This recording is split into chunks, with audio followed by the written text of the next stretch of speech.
Konteks sosial ya, jadi kita bahas materi ini. Nah, jadi yang konteks sosial di sini dia berkaitan dengan teknologi. Jadi nanti ada dampak positifnya dan tentunya pasti ada dampak negatifnya. Ya, jadi yang pertama di sini apa itu teknologi? Jadi kita mulai dari pengertian teknologi terlebih dahulu. Asal mulanya teknologi itu berasal dari kata Latin "texere" ya, yang berarti menenun dan juga membangun. Ya, kemudian teknologi ya kalau dari banyak ya sebenarnya terjemahan teknologi sendiri ya. Jadi sebenarnya teknologi itu merupakan rancangan yang dibuat gitu ya sedemikian sehingga agar dia bisa membantu gitu ya, agar bisa mencapai tujuan gitu. Jadi tujuan yang ingin diraih itu apa. Jadi kalau misalnya, kita melakukan sesuatu gitu kan berkaitan dengan misalkan kita mau memasarkan usaha kita gitu kan ya, kita memanfaatkan teknologi ya kan, teknologinya kita manfaatkan untuk mencapai tujuan kita gitu. Tujuan kita apa? Untuk memasarkan supaya, produk kita, usaha kita itu bisa dikenal oleh banyak orang gitu. Jadi teknologi itu sebenarnya digunakan untuk, pemanfaatan seperti itu ya. Jadi untuk, istilahnya apa ya, untuk meningkatkan produktivitas ya, jadi untuk, mendapatkan hasil yang diinginkan. Kemudian sebuah teknologi itu biasanya terdiri dari perangkat keras dan juga perangkat lunak. Kemudian kalau, teknologi itu juga berkaitan dengan teknologi informasi tentunya ya. Kalau teknologi informasi itu merupakan bidang ilmu yang mempelajari bagaimana suatu informasi dapat diolah dan disampaikan secara mudah, cepat, dan efektif. Kemudian teknologi informasi itu, semakin bertambahnya, apa ya, semakin tahun semakin berkembang ya. Jadi semakin ke sini tuh perkembangannya semakin pesat sehingga memudahkan kita untuk bertukar data, untuk saling bertukar data dan informasi dalam waktu yang cepat atau mungkin real time ya, pertukaran waktu secara real time.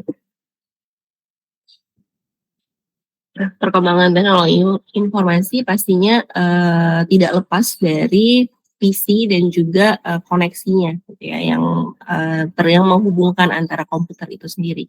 Jadi kalau personal komputer itu kan desainnya menggunakan logika boolean ya kan, boolean logic, kemudian merupakan hardware dan juga hemat biaya dan lebih cepat jika dibandingkan kita mau bertukar informasi secara langsung ke lokasi yang dituju gitu kan.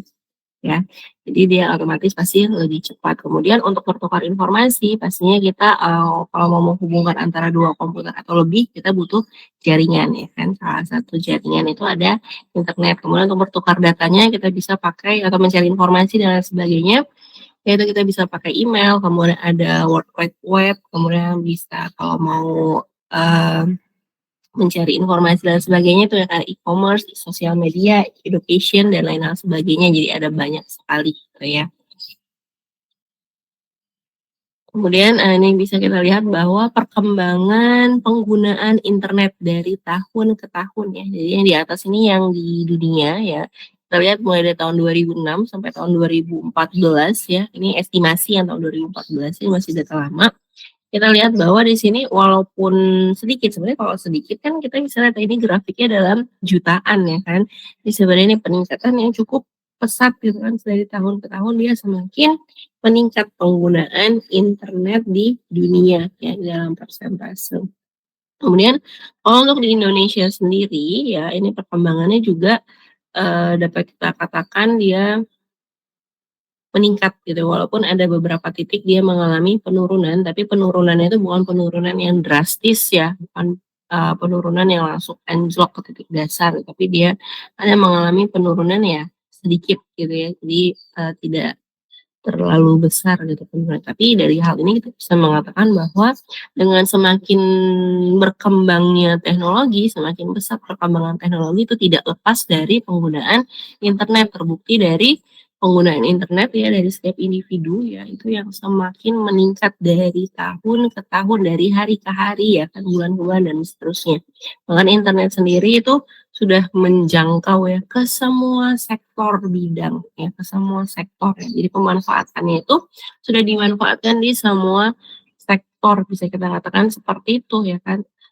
Ya, jadi, di setiap sektor pasti memanfaatkan teknologi informasi komputer. Baik di pendidikan, di bisnis usaha, pemerintahan, sosial, kesehatan, penerbangan, kemudian perbankan dan lain hal sebagainya, tuh. Nah, semakin berkembang pesat teknologi tadi ya, diiringi dengan perkembangan internet juga yang semakin diiringi dengan penggunaan internet semakin meningkat tadi, pastinya memunculkan dampak ya kan, dampaknya ada dampak positif dan juga dampak negatif. Dampak positifnya itu adalah internet sebagai media komunikasi, jadi memudahkan kita untuk berkomunikasi dengan, orang lain ya. Kalau dulu kan, dulu bukannya nggak ada ya, pemanfaatannya masih sangat minim gitu kan. Jadi kalau misalkan mau komunikasi ya kita masih lewat SMS gitu kan, lewat telepon dan kalaupun lewat email belum banyak gitu kan, zaman dulu orang yang menyadari kehadirannya gitu kan ya. Jadi masih kalau nggak tahu ya saya kalau zaman kalian, kalau zaman saya kecil dulu tuh kalau saya ada telepon rumah, tapi kalau kita nggak punya telepon rumah itu kan ada wartel ya, nyebutnya apa ya, wartel gitu ya. Jadi tempat telepon yang ya tempat penyewaan telepon lah gitu ya untuk menghubungi. Terus juga kan ada yang kotak-kotaknya yang ada telepon umum gitu dan sebagainya gitu ya. Jadi kalau mau berkomunikasi dengan orang lain itu, ada effort lebih gitu ya. Jadi kalau sekarang pastinya lebih memudahkan kita. Bahkan kalau zaman dulu kan Eee, tidak bertatap langsung gitu kan, kalau zaman sekarang kita bisa video call, Zoom, Meet, dan lain sebagainya gitu. Kemudian internet juga sebagai media pertukaran data dan informasi. Jadi pertukaran data dan informasi juga sekarang bisa secara real time gitu ya. Jadi bisa secara real time, bisa memantau perkembangan data secara bersama-sama gitu dan sebagainya. Kalau zaman dulu kan mungkin harus transfer dulu, ada, apa namanya, pakai apa sih namanya, mungkin pakai disket, pakai hard disk ya kan, kemudian pakai flash disk gitu kan. Kemudian kalau mau tidak misalkan belum ada internet gitu kan, pertukaran datanya ya masih dikirim via pos dan lain sebagainya seperti itu gitu ya. Jadi kalau sebenarnya bukannya belum ada ya, sebenarnya internet kan sudah ada dari lama kan kalau kita bicara terkait sejarah internet, tapi kan banyak orang yang belum memanfaatkannya kalau di zaman dahulu gitu kan ya. Jadi ya memang baru mulai tahun berapa sih pemanfaatannya ini ya, tahun-tahun 2000-an lah gitu kan ya mulai pemanfaatannya secara intensif. Kemudian itu tadi ya kemudahan bertransaksi dan juga bisnis. Kemudian, dari sekian banyak keunggulan yang tadi, tapi tetap ada yang namanya dampak negatif ya, segala sesuatu itu kan pasti ada minus dan plusnya. Nah, dampak negatifnya itu bisa memunculkan ketergantungan, ya jadi kecanduan. Kemudian, pornografi, jadi, bahkan anak di bawah umur pun ya bukan berarti di atas usia yang sudah pantas itu layak, tidak juga ya. Ini adalah suatu tindakan yang ilegal gitu ya. Karena ini kalau kalian pernah baca mungkin ya ada jurnal kesehatan yang mengatakan bahwa jika kita mengakses video ini, ya itu bisa mematikan saraf kita satu persatu. Ya, jadi saraf kita itu sedikit demi sedikit sensitivitasnya karena itu tadi ya mati tadi ya, jadi sudah mulai putus satu persatu saraf kita kan ada jutaan dalam tubuh ini ya. Itu makanya, kadang kalau misalnya gitu ya, kalau dari yang saya baca ya, kalau misalkan seseorang, terus-menerus bukan melakukan apa ya, menonton video ini gitu. Jadi itu ya kepekaannya berkurang, kemudian lebih sensitif, kemudian kemampuan otaknya pun menurun. Ya ibarat kata lama-kelamaan makin lemot gitu ya, makin ya gitulah ya, kalian bisa tahu sendiri ya kalau kalian baca jurnalnya. Kemudian memunculkan kekerasan, antisocial behavior, jadi ya perilaku antisosial ini mungkin mulai dari yang tidak berkomunikasi dengan orang lain, ya kan, memunculkan jadinya tidak nyaman, kemudian itu bisa merembet merembet merembet kalau semakin parah kan ke tindakan pelanggaran peraturan dan lain sebagainya ya. Jadi bisa merugikan ya, jadi sebenarnya bisa merugikan banyak orang ya. Antisosial behavior kalau misalkan tidak segera diobati gitu ya perilaku antisosial ini. Kemudian pelanggaran hak privasi individu ya itu ya, kalau misalkan kadang kan yang namanya sosial media gitu kan ya, ya sosial media orang tersebut ya dia yang berhak mau posting apapun gitu kan. Tapi banyak orang yang kadang, "Ih kok kayak begini sih, kok kayak begitu sih?" Ya udah itu udah termasuk pelanggaran privacy gitu kan ya. Ngapain ngatur gitu kan. Kemudian memunculkan kejahatan-kejahatan jenis baru ya, seperti itu. Kemudian dampak perkembangan teknologi informasi bagi masyarakat itu berdampak kepada sosial dan psikologis dari teknologi, yaitu sebenarnya ada kaitan sama yang tadi ya, yang di sini nggak bisa langsung next sendiri. Bergantung, apa namanya, ya ini tadi ya ketergantungan, kekerasan dan lain sebagainya. Ya kemudian, informasi, dari segi informasi juga ada dampak, bagi pendidikan, kemudian dampak juga terhadap kehidupan sehari-hari ya. Contohnya di sini ya, kalau misalkan ketergantungan tadi ya, kalau ketergantungan ya, mmm, apa ya, membuat penggunanya tuh jadi sangat bergantung. Jadi karena terlalu nyaman gitu dengan teknologi sehingga sangat sulit untuk melepaskan diri. Misalnya ketergantungan bermain game.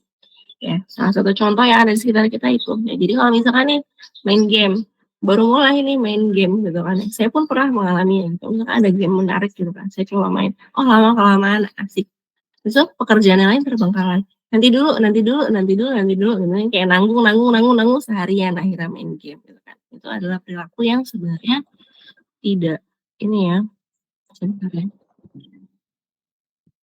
itu adalah perilaku yang, memunculkan sebentar, ini saya chat dulu.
Oke, maaf ya tadi sedikit ada iklan.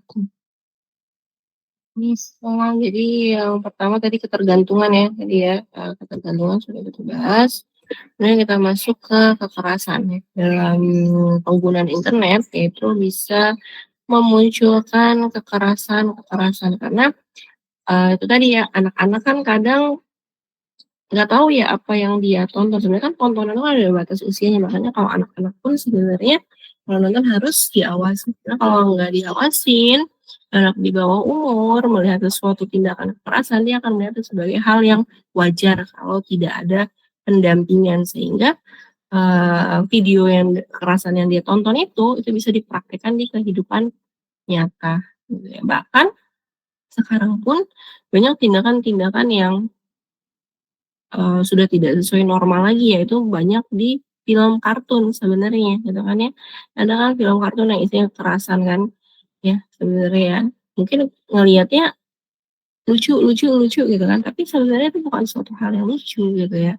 Ya kalau misalkan anak-anak yang nonton itu harus benar-benar didampingi bahwa itu adalah perilaku yang tidak baik, dan bahkan kalau bisa itu nggak usah ditonton gitu kalau misalkan saya pribadi gitu ya, kalau misalkan anak saya pas lagi sedikit-sedikit nonton gitu kan, terus tiba-tiba muncul video yang, tidak seharusnya dia tonton, itu ya udah langsung diblok kalau kayak gitu. Jadi kemudian diedukasi juga dengan diberitahu bahwa hal tersebut tidak baik, karena ya semakin banyak ya yang ditonton, kalau anak kecil mungkin nggak bisa dibilang mungkin tidak juga sih ya, jadi kita tidak tahu ya pola pikir seseorang tuh akan berjalan seperti apa, jadi ya lebih baik dihindarkan, tuh. Kemudian yang berikutnya di sini itu adalah, dampak negatif ya dari segi sosial dan psikologis ya dari konten yang berisi kekerasan. Ya itu tadi ya, manusia mengalami penurunan sensitivitas terhadap sesamanya, kurang peka, ya jadi ketidakpedulian ya. Jadi makin hari makin banyak manusia yang sebenarnya apatis. Yang tidak peduli dengan sekitarnya. Kan kalau kalian nonton ya, kalian, suka kan kalau misalkan baca perkembangan berita terkini gitu kan ya, ada video-video gitu kan, ada kekerasan, orang-orang sekitarnya cuma diem aja. Diem itu antara kayak takut atau tidak peduli atau apa, kita nggak tahu kan ya, tapi ya itu ya, kekurangan kepekaan terhadap sekitar ya. Kemudian memicu munculnya perilaku-perilaku agresif dan sadistis ya. Kemudian memberikan dorongan untuk bertindak kriminal seperti yang dilihatnya ya kan. Kayak misalkan nih, semua orang pasti punya sisi kriminal sebenarnya di dalam dirinya, tapi ya kita itu punya kemampuan untuk mengontrolnya gitu ya. Mengontrolnya agar hal tersebut tidak kita lakukan ataupun ya tidak semakin berkembang, semakin parah gitu kan. Kadang kan punya pemikiran-pemikiran yang seperti itu kan. Nah, gimana cara kita mengontrol supaya pemikiran itu tidak kita realisasikan gitu di dunia nyata, gitu. Ya jadi, hal-hal seperti ini itu ada dampak psikologis tuh. Kemudian, terkait pornografi itu ya, tadi juga sudah dibahas ya.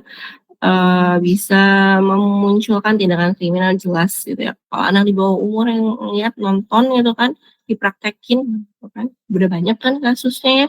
Jadi ini bukan suatu hal yang tabu sebenarnya, jadi ini adalah sebuah edukasi yang harus diajarkan sedari dini sebenarnya, bahwa biar apa, biar anak-anak kita itu, adik-adik kita itu punya pengetahuan akan hal tersebut sehingga dia bisa menolak ya, menjaga dirinya kalau misalkan tidak ada orang dewasa di sekitarnya gitu ya.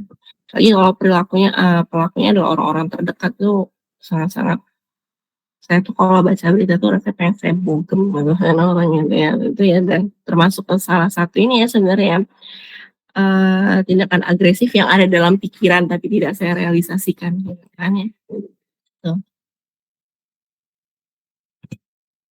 Kemudian antisocial behavior ya, jadi sikap antisosial atau perilaku antisosial ya. Mungkin mula-mulanya itu ya seperti ini kan, tidak peduli dengan sekitar, tidak nyaman berada di dunia nyata gitu ya, udah tidak nyaman karena sudah, fokus dengan dunianya sendiri gitu. Jadi kalau misalkan antar lingkungan itu jadi sudah tidak peduli lagi, kemudian tidak peduli apa yang terjadi di sekitarnya. Jadi yang menarik itu ya hanya komputer itu tadi, yaitu baru tahap awal ya kan, tahap berikutnya yaitu bisa sampai ke pelanggaran hukum gitu kan ya. Karena kan dari mulai nyaman hanya komputer itu kan memunculkan tindakan, kemudian dia lebih sensitif jadinya kan. Jadi misalkan seseorang merusakkan komputernya atau gadgetnya ya kan, sensitif kan, memunculkan memicu kekerasan-kekerasan dan seterusnya seperti itu. Ini ya, jadi jarang berinteraksi, sulit menjalin komunikasi, kemudian memunculkan jadi sifat defensif ya kan. Kadang orang lain berniat membantu, dikira mau menyerang dan lain sebagainya gitu ya. Jadi itu, perilaku yang sebenarnya harus segera diobati. Kemudian dampak negatif dari dunia pendidikan, malas belajar dan mengerjakan tugas. Nah, karena udah enak pakai komputer, akhirnya main game dan lain sebagainya, akhirnya tugasnya terbengkalai ya. Edukasinya terbengkalai, pendidikannya diabaikan ya, udah asik main dengan apalagi kalau udah punya komunitas, asik dan seterusnya. Kemudian lupa dengan, kewajiban-kewajibannya. Kemudian perubahan tulisan tangan, nah ini adalah suatu hal yang nyata ya, mungkin terjadi dengan kita ya sebenarnya ya. Karena kita sudah, lebih sering menggunakan komputer dibanding menulis tangan. Jadi kadang pun kalau mencatat itu kan kita langsung kan di komputer kita, di laptop kita gitu kan. Mencari informasi apapun langsung kita cari, kita buat ringkasan langsung, kita itu sudah minim gitu melakukan penulisan tangan. Jadi ya ada perubahan tulisan tangan yang tadinya rapi, jadi mulai acak-acakan dan sulit dibaca dan seterusnya dan seterusnya. Contoh nyatanya ini adalah jadi pada generasi muda di Jepang. Jadi ya banyak dari generasi muda itu tidak bisa lagi menulis huruf kanji. Karena apa? Karena sudah terbiasa ya dari kecil, mungkin kan ya dari kecil sudah memanfaatkan komputer gitu ya untuk pendidikannya dari kecil sampai ke bekerja gitu. Sehingga banyak yang tidak bisa lagi menulis huruf kanji gitu. Kemudian dampak negatif di kehidupan sehari-hari, munculnya kejahatan jenis baru, itu tadi ya penipuan ini semakin ini ya, penipuan kan semakin terupdate ya, kalau saya bilang terupdate karena ada aja gitu kan idenya penipu-penipu ini gitu kan yang untuk, melakukan tindakan kriminal untuk mendapatkan apa yang dia mau dengan merugikan banyak orang, gitu kan ya. Jadi makanya dikatakan memunculkan kejahatan-kejahatan jenis baru. Kemudian, ini juga, salah satu kejahatan juga ini ya, pembajakan lagu dan film. Kemudian penyebaran hal-hal yang berbau sara dan sebagainya gitu ya. Jadi hal-hal yang berbau sara dan pornografi semakin cepat, kemudian penipuan dan sebagainya. Ini sudah banyak ya di lingkungan kita. Jadi sebenarnya ya kita perlu tahu gitu ya, perlu membedakan mana yang aman. Kadang dari instansi pemerintah pun kalau sudah dibajak gitu kan, kita tetap harus aware gitu ya, apapun, sumber yang memberikan informasi harus mengecek dulu kebenarannya, jangan asal klik ya kalau sekarang niat link itu jangan asal klik karena itu tadi ya, penyadap hacker itu kan, apa namanya, pinter lah ya. Jadi sebenarnya, kalau kita mau menangkap seseorang yang berlaku tindak kriminal, kita harus tahu pola pikirnya. Itu sebenarnya, adalah sebuah fun fact gitu ya. Jadi, kalau sebenarnya kita mau menangkap seorang pencontek, otomatis kita sudah berpengalaman sebagai pencontek. Sebenarnya bukan berpengalaman ya, tahu gitu ya. Tahu trik-trik mencontek itu dari masa lalu itu seperti apa gitu. Makanya bisa tahu gerak-gerik, oh ini lagi ngapain lagi ngapain lagi ngapain, gitu. Sebenarnya seperti itu. Oh. Dan jadi kita juga harus mempelajari sebenarnya ilmu itu untuk melakukan pencegahan. Karena kalau nggak tahu ilmunya, ya gimana kita mau melakukan pencegahan? Tahu gerak-geriknya jadi lagi ngapain kita nggak tahu gitu kan, ya kan? Ya, seperti itu. Kemudian, dari sekian banyak dampak negatif pastinya ada dampak positif juga ya. Dampak positifnya ya ini ya nggak jauh-jauh ya. Internet sebagai media komunikasi, kemudian ya penggunaannya ya bisa meningkatkan pengetahuan pastinya gitu ya.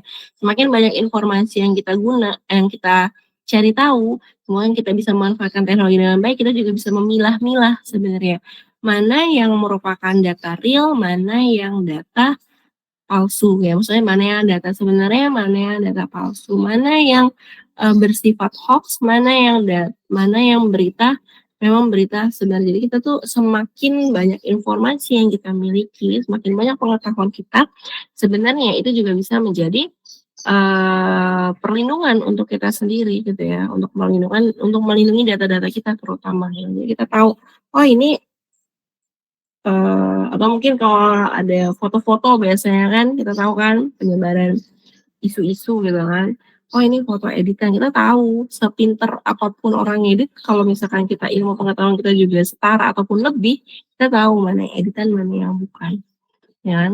Mana link yang bisa kita klik informasi ya kan. Kalau misalkan nih kita dapat informasi dari lembaga terpercaya, ya kita juga bisa menelusuri informasi tersebut benar atau tidak, ya kita bisa mencari informasi tersebut sebelum kita terjerumus gitu ya dan lain sebagainya. Jadi ya semakin banyak informasi, semakin banyak pengetahuan kita itu bisa menjadi pelindung bagi kita ya. Terus juga banyak juga relasi kita, kenalan gitu kan, itu lebih mudah lagi kan, kita bisa langsung bertanya gitu kan, "Benar nggak ada info ini?" Dan seterusnya sebagainya. Jadi bisa langsung cross check gitu ya. Ini nggak asal mempercayai apapun informasi yang disebar, kita juga harus tahu kebenarannya, harus mengecek kebenarannya, tuh ya.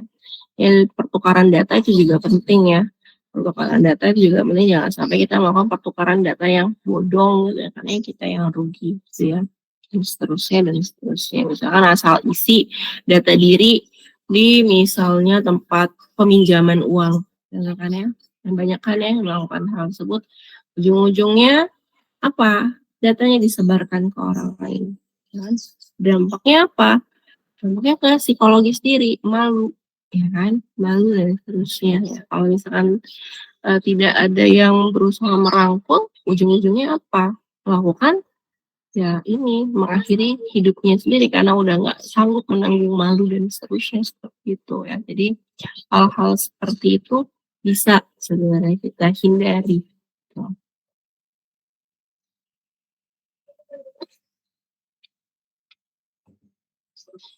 Nah, ini ya kemudahan bertransaksi juga ya, bertransaksi, kemudian di bidang jasa pelayanan, ya itu juga mempermudah kita ya untuk penggunaan internet mempermudah kita, misalkan kayak kita mau berobat, kalau dulu kan langsung nih ke rumah sakitnya tuh untuk daftar, daftar kan, baru daftar pagi, dokternya adanya sore ya, otomatis udah 2 kali. Tapi kan kalau ini bisa daftar dulu secara online gitu kan, daftar dulu secara online dari jauh-jauh hari udah bisa booking, mau hari apa, kemudian pada saat waktunya berobat ya tinggal datang, kemudian kan biasanya kalau saya kan sekarang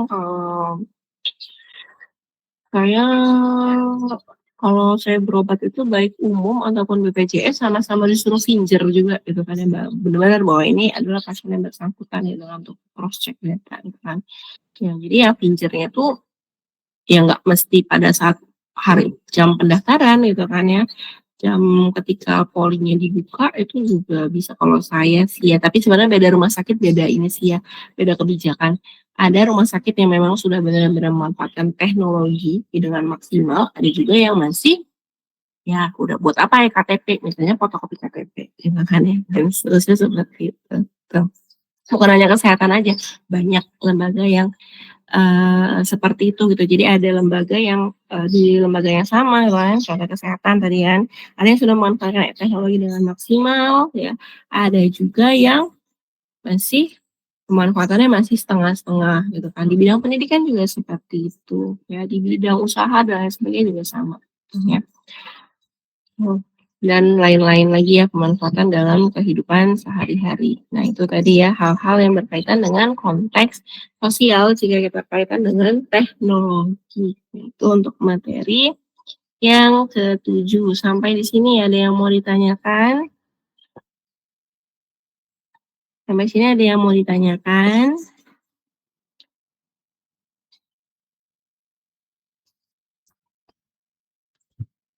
Sepertinya belum ada, Bu.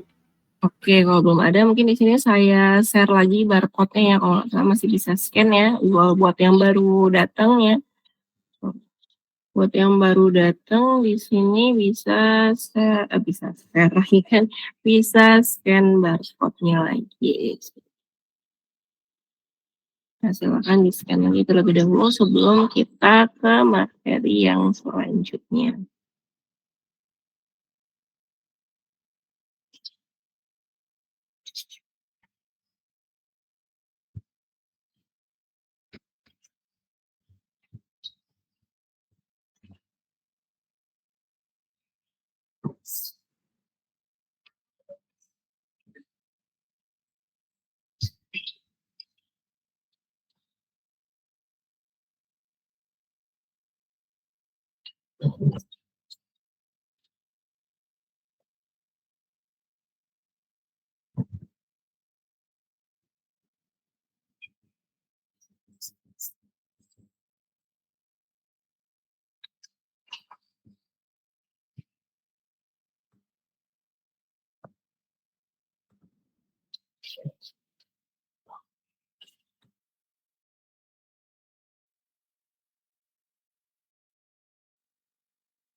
Oke, kita masuk ke materi yang berikutnya. Di sini ada terkait etika profesionalisme. Sebenarnya etika ini sudah kita pelajari ya pada pertemuan yang kelima ya, moral dan etika. Di sini akan dibahas lagi lebih lanjut. Sebenarnya bukan nggak terlalu mendetail juga pembahasannya, jadi hanya dijelaskan sekilas-sekilas gitu ya terkait etika profesionalisme di bagian untuk bidang teknik informatika itu nanti ada di akhir-akhir. Ya diatur di mana saja. Jadi sebenarnya itu ada banyak kalau mau diuraikan gitu. Jadi kalian nanti bisa cari tahu, oh untuk di organisasi ini seperti apa aturannya, organisasi ini aturannya seperti apa. Yang jadi ada organisasi-organisasi dan juga lembaga ya yang mengatur dan juga undang-undang tentunya ya yang mengatur hal tersebut.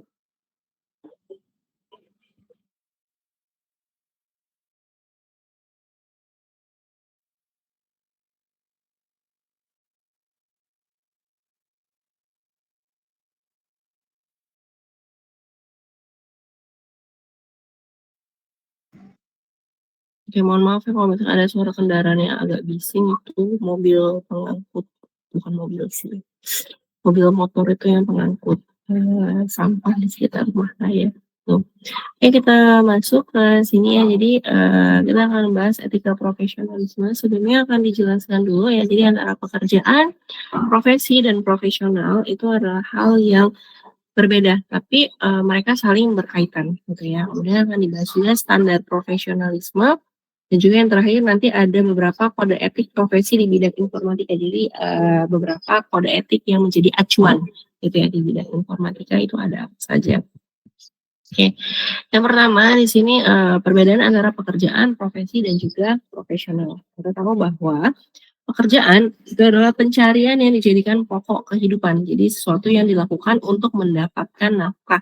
Jadi pekerjaan ini bersifat kebutuhan ya untuk apa ya? Untuk memenuhi kebutuhan kita seperti kebutuhan ekonomi atau mungkin kebutuhan psikis ya. Jadi pekerjaan itu tidak semua itu sesuai dengan bidang ilmu, benar nggak? Ya, jadi kadang ada pekerjaan yang dia tidak memandang background pendidikannya apa. Jadi semua background pendidikan bisa masuk gitu ya dan sebagainya seperti nah itu yang dikatakan sebagai pekerjaan gitu ya. Jadi tujuan pekerjaan itu adalah memenuhi kebutuhan hidup, mengurangi tingkat pengangguran dan kriminalitas, kemudian mengontrol gaya hidup. Sedangkan kalau profesi, ya profesi ini sudah pasti dia pekerjaan, tapi dia adalah pekerjaan yang sesuai dengan latar belakang pendidikan. Ya, jadi sesuai dengan bidang ilmu yang kalian miliki gitu ya. Jadi pekerjaan belum tentu profesi, tapi kalau profesi itu sudah pasti sebuah pekerjaan. Makanya di sini bilang bahwa profesi itu merupakan bagian dari pekerjaan, tetapi tidak semua pekerjaan merupakan profesi. Contohnya pekerjaan staf administrasi ya itu bisa dilakukan oleh semua background pendidikan. Apapun background pendidikannya bisa mengemban posisi staf administrasi ya. Tapi untuk staf akuntan contohnya di sini, nah itu adalah pekerjaan profesi. Kenapa? Karena membutuhkan pendidikan akuntansi gitu ya. Dan juga sama ya misalnya staf administrasi di sektor apapun ya, misalkan sektor pendidikan, sektor kesehatan, sektor industri dan sebagainya itu bisa dari lulusan manapun ya. Bahkan customer service di bank ya kan itu kan nggak memandang lulusan mana sebenarnya ya kan. Jadi sebenarnya semua jurusan bisa mendaftar ya kalau di bagian frontlinernya ke bagian depannya. Tapi yang bekerja di belakang layarnya yang mengatur semuanya itu adalah profesinya karena kita yang mereka bukan kita ya kita termasuk ya, jadi mereka yang mengetahui gitu ya sesuai dengan bidang ilmunya. Tuh. Nah, jadi di sini ya definisi profesi itu adalah suatu bentuk pekerjaan yang mengharuskan pelakunya itu memiliki pengetahuan tertentu yang diperoleh melalui pendidikan formal, kemudian keterampilan tertentu yang didapat melalui pengalaman kerja. dan selalu diperbaharui keterampilannya sesuai dengan perkembangan teknologi. Ya, jadi kan perkembangan teknologi ini berdampingan ya dengan kebutuhan sebenarnya ya, tadi sudah kita bahas ya, disesuaikan dengan kebutuhannya karena ya perkembangannya memang diciptakan, dirancang itu untuk memenuhi kebutuhan pada masa itu. Ya, jadi semakin berkembang kebutuhan, semakin meningkat kebutuhan, ya maka teknologinya juga akan semakin berkembang sesuai dengan kebutuhannya.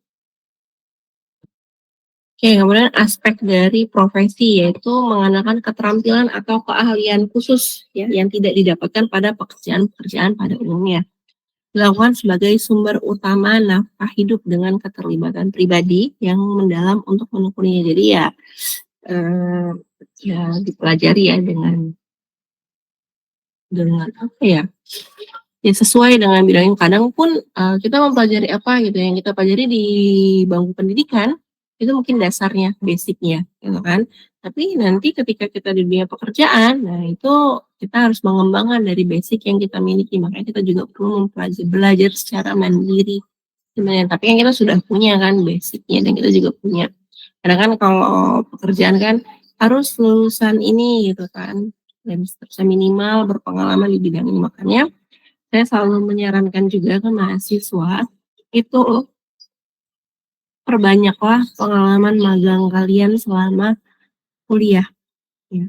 Jadi, kalau misalkan magang mau bersurat, jadi saya bukan ngajarin yang tidak baik ya, jadi sebenarnya kalau magang yang bersurat, itu kalian bisa pakai MBKM dan juga HP ya, kalau selama kuliah ini kan. Jadi kalau MBKM itu sebenarnya banyak skill yang kalian peroleh, dan itu bisa membuat portofolio kalian terlihat menarik. Ya, untuk di masa depan nanti ketika kalian mencari pekerjaan. Ya, kemudian magang KP itu juga bukan asal-asalan gitu ya. Jadi kalau bisa cari tempat itu yang memang benar-benar bisa mengasah kemampuan kalian, menambah apa istilahnya, menambah skill kalian ya. Jadi mengasah kemampuan kalian, menambah juga kemampuan baru gitu kan dan sebagainya. Gitu. Kemudian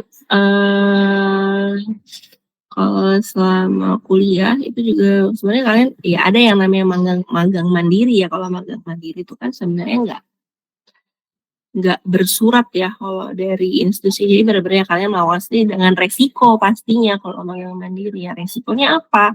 Resikonya perkuliahan terbengkalai. Jadi kalau misalkan mau melakukan itu ya lebih baik cuti. Tapi saya tidak menyarankan hal tersebut. Jadi lebih baik memang lewat yang jalur resmi seperti mendaftar MBKM dan juga magang KP. Kalau KP kan semua pasti magang KP ya, karena itu kontrak kuliah wajib ya. Tapi kalau untuk MBKM itu sebenarnya tidak dibatasi dari institusi mau.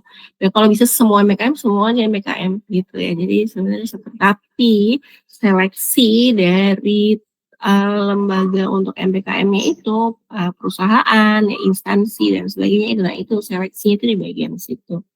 Ya, ada seleksi internal juga tentunya gitu kan. Karena ya kalau memang sudah tidak sesuai dengan kriterianya ya buat apa lagi diajukan gitu kan, seperti itu ya. Jadi contohnya di prodi sendiri itu semakin tahun ini semakin meningkat ya mahasiswa yang mengikuti MBKM. Awal mula cuman di bawah 10 ya kan, kemudian mulai belasan, 20-an dan sekarang ada 70 kalau nggak salah ya dari prodi teknologi. Nah, kalau bisa tahun depan gitu kan, kalian sekarang semester berapa nih? Kalian sekarang semester 4, MBKM itu semester 6 ya, 6, 7 ya kan ya, 6, 7 ya. Itu mungkin kalian bisa gitu ya, seratusan gitu kan yang bisa lolos gitu MBKM, kenapa tidak gitu. Jadi itu bisa dicoba ya, dicari tahu dari sekarang seperti apa sih persiapannya, seperti apa sih proposal yang layak gitu, proposal yang diterima itu seperti apa sih ya. Ya, kemudian di sini sifat pelaku profesi maaf menguasai ilmu secara mendalam dalam bidangnya, kemudian mampu mengkonversi ilmu menjadi sebuah keterampilan yang dari teori diimplementasikan, ya, kemudian selalu menjunjung etika dan juga integritas profesi, dan pastinya setiap profesi itu pasti ada etikanya masing-masing.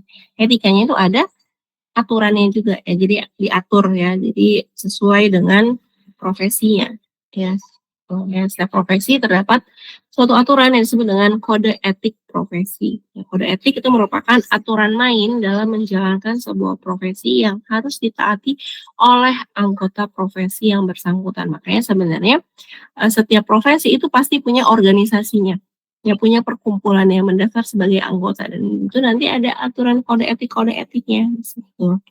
Kemudian yang berikutnya ada profesional. Ya, profesional itu adalah seseorang yang menjalankan profesinya secara benar dan melakukannya menurut etika dan sifat-sifat profesional. Jadi kita menjalankan profesi kita itu sesuai dengan aturan ya, sesuai dengan kode etik yang berlaku dan kita juga harus bersikap profesional ya. Jadi tidak memandang. Jadi kita sikap profesional itu ke publik kita mempunyai aturan kita sendiri untuk bersikap ya terhadap perusahaan atau mitra gitu ya, itu kita punya aturan sendiri juga.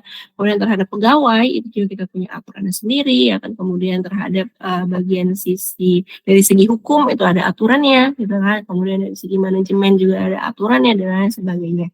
Jadi semua itu ada aturan-aturan yang berlakunya. Jadi ketika kita menjalankan profesi kita sesuai dengan aturan yang berlaku dan secara benar kita menjalankannya, kita bisa dikatakan sebagai seorang yang profesional dalam profesi tersebut.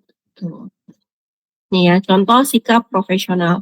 Memiliki kompetensi dan selalu mengupayakan yang terbaik. Komit terhadap kode etik. Nah ini ya yang cukup penting ya. Komit bukan cukup penting, sangat penting. Komit terhadap kode etik. Memiliki sikap bertanggung jawab pastinya ya. Dapat dipercaya oleh publik. Tadi ya, karena publik kita punya sikap sendiri ya. Udah diatur sendiri untuk ke publik seperti apa sikapnya. Karena kalau ke publik itu kita harus konsisten penyampaian kita. Karena kalau kita berbelit-belit atau mungkin bertele-tele atau mungkin tidak konsisten itu bisa memunculkan asumsi yang ambigu gitu ya. Jadi bisa memecah belah sebenarnya kalau misalkan kita tidak konsisten terhadap publik ya. Kemudian menguasai pengetahuan tertentu secara mendalam, mampu berpikir secara sistematis ya. Jadi pemikiran secara sistematis itu membuat kita bekerja secara efektif dan juga efisien. Ya, jadi kita sudah merancang nih ya bagaimana cara kita supaya bekerja maksimal dengan waktu yang jadi ya pemanfaatan waktunya juga lebih lebih efisien ya. Jadi lebih singkat ya, lebih tepat gitu. Kemudian komit terhadap pengembangan profesional secara berkelanjutan. Ya, kemudian profesionalisasi itu adalah proses dari profesional, ya, kemudian proses evolusi yang menggunakan pendekatan organisasi dan sistematis untuk mengembangkan profesi ke arah status profesional. Nah nih, kemudian yang selanjutnya ada pendekatan standar seorang profesional. Jadi yang pertama, untuk mengukur profesionalisme seseorang itu diperlukan standar pastinya ya. Jadi kan kita segala sesuatunya ada standar ya. Jadi ada indikatornya. Itu tidak bisa mengatakan baik karena kan kalau kita mengatakan oh profesional tanpa ada indikator itu jadinya bias, ya kan? Kecenderungan. Sama kalau kita mengatakan suatu hal baik atau buruk kalau nggak ada indikator baik buruk itu yang seperti apa, maka itu jadinya pernyataan yang bias ya, penilaian yang bias. Makanya segala sesuatunya perlu yang namanya standar atau indikator ya, alat ukurnya. Jadi untuk mengukur profesional ada standarnya. Jadi ada 4 pendekatan standar profesional. Yang pertama itu adalah pendekatan berorientasi filosofis. Kemudian yang kedua adalah pendekatan perkembangan yang bertahap. Yang ketiga pendekatan berorientasi karakteristik dan yang keempat adalah pendekatan yang berorientasi non tradisional.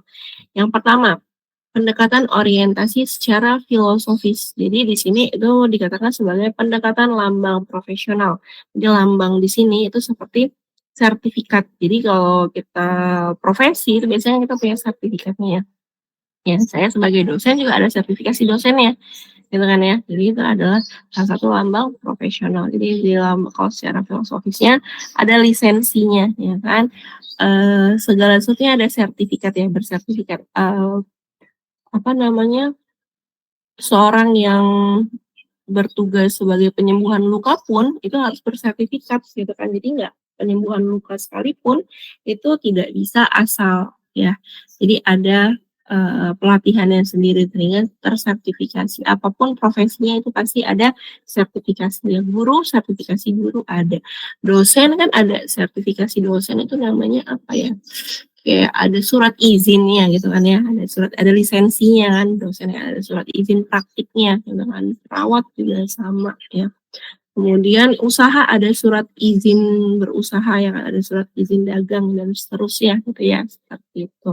Kalau lembaga juga itu ada akreditasinya kan, akreditasi instansi kan.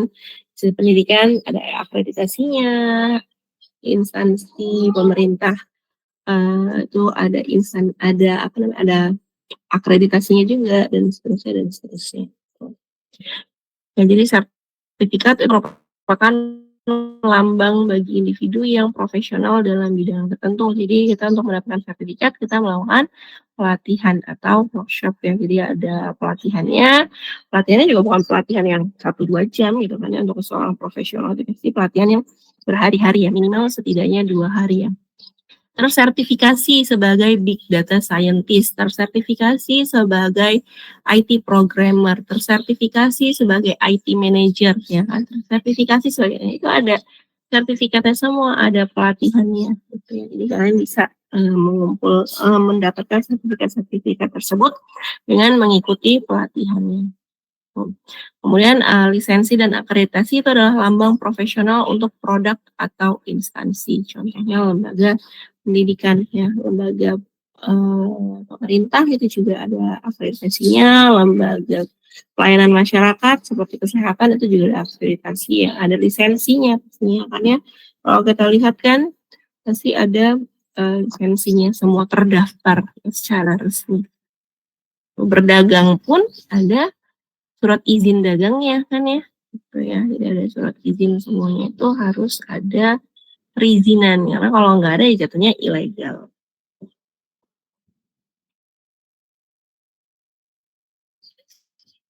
Nah ini ya, jadi pendekatan secara individu ya, pendekatan secara individu, pendekatan sikap individu maksudnya di sini jadi individu memberikan layanan yang memuaskan dan bermanfaat bagi pengguna jasa profesi tersebut. Kemudian pendekatan secara elektif itu adalah pendekatan yang menggunakan prosedur, teknik, metode, dan juga konsep dari berbagai sumber, sistem, dan pemikiran akademis.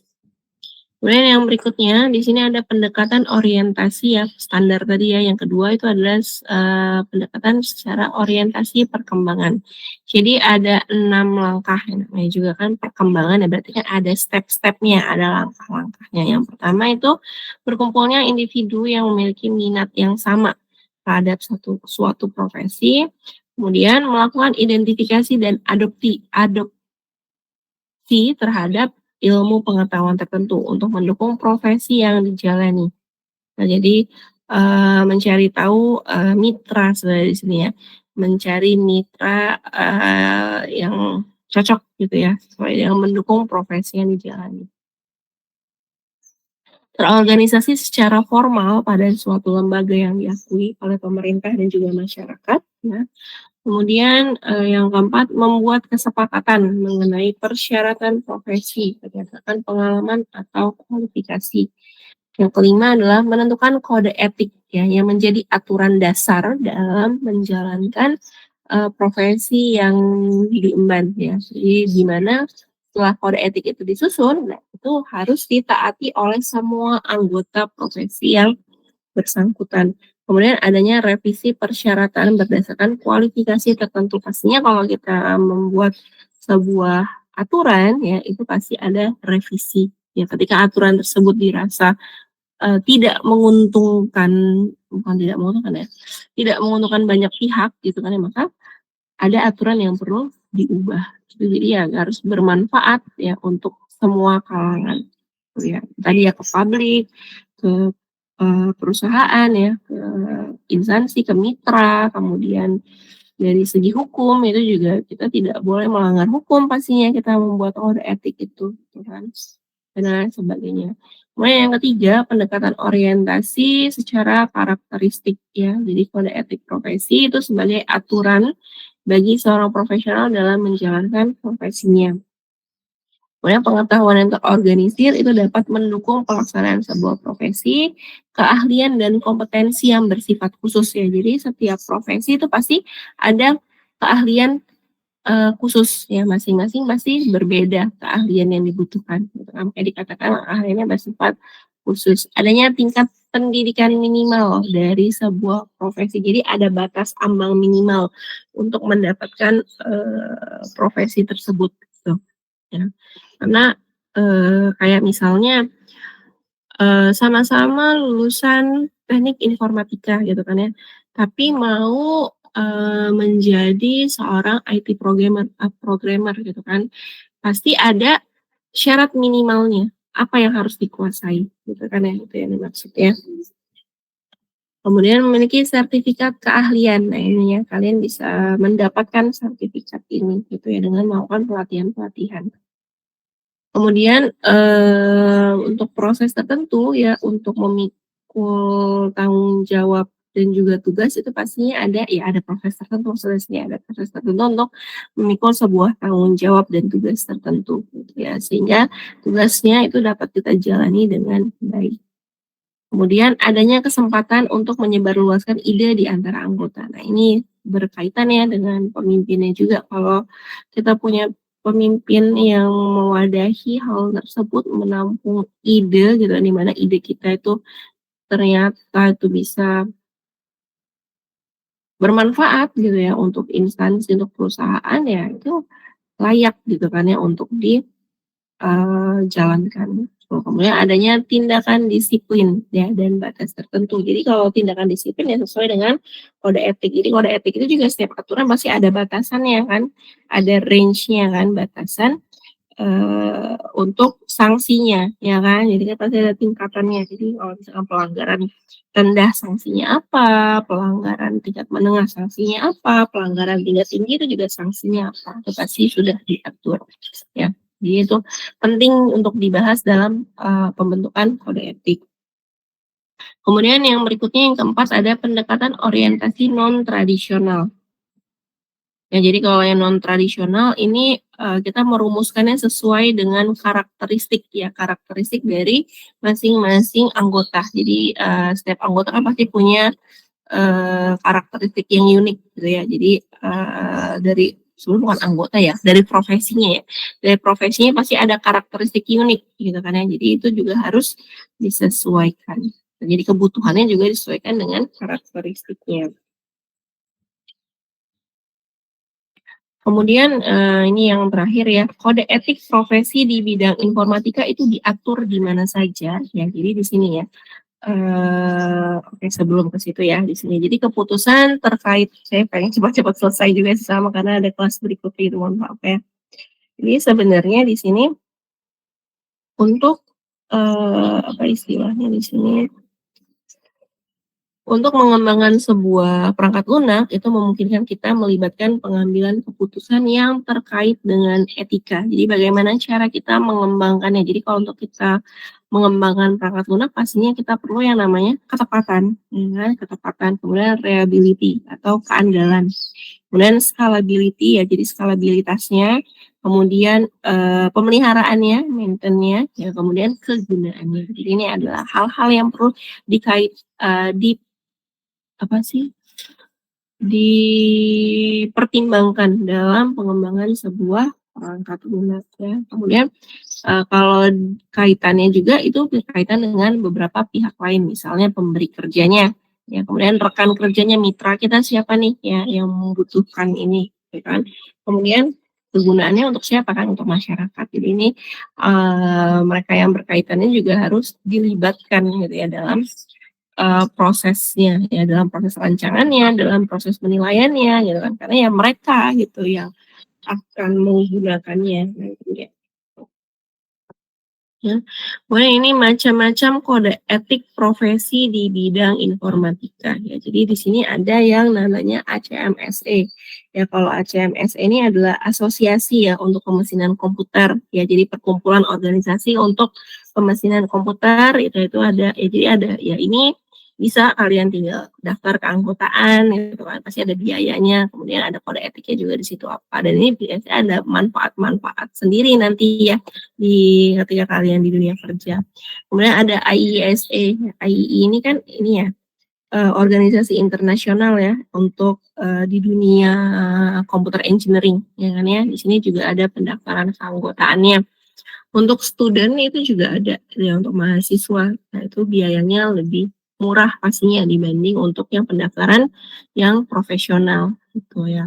Kemarin saya lihat itu kalau kalian mau gitu ya, mau daftar gitu kan kemarin tuh sempat ada diskon sih jadinya berapa dolar gitu saya lupa sih ya jadinya $7 jadi apa $13 gitu lupa itu ya jadinya biaya pendaftarannya keanggotaannya. Dan keanggotaan itu biayanya biasanya 1 tahun sih. Ya ini lembaga-lembaga internasional ya, tapi ya lembaga nasional juga ada pasti.